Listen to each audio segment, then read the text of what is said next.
শুরু হলো পবিত্রতম মাস রমজান, অথচ এই উৎসব আনন্দ থাকবে না জুলাই অভ্যুত্থানে শহীদ পরিবারের ঘরে।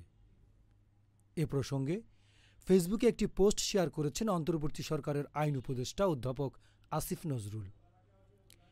এবারে রোজায় কেমন কাটবে শহীদ পরিবারের ইফতার প্রশ্ন তুলে তিনি পোস্টে লেখেন, এই লেখাটি জুলাই অভ্যুত্থানে শহীদ হওয়া মীর মুগ্ধর যমজ ভাই মীর স্নিগ্ধর, যেখানে স্নিগ্ধ লিখেছেন, ইফতারের মূল অনুষঙ্গ হল পরিবার। আমার পরিবারটা তো আর কখনো পরিপূর্ণ হবে না।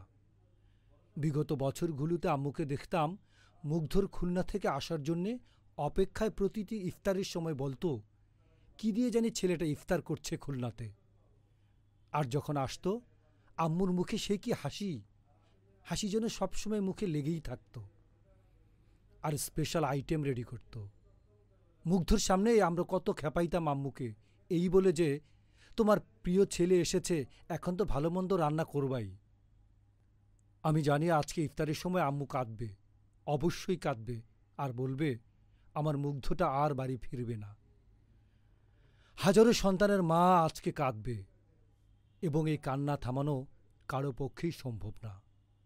ওপারে ভালো থাকুক সকল শহীদেরা।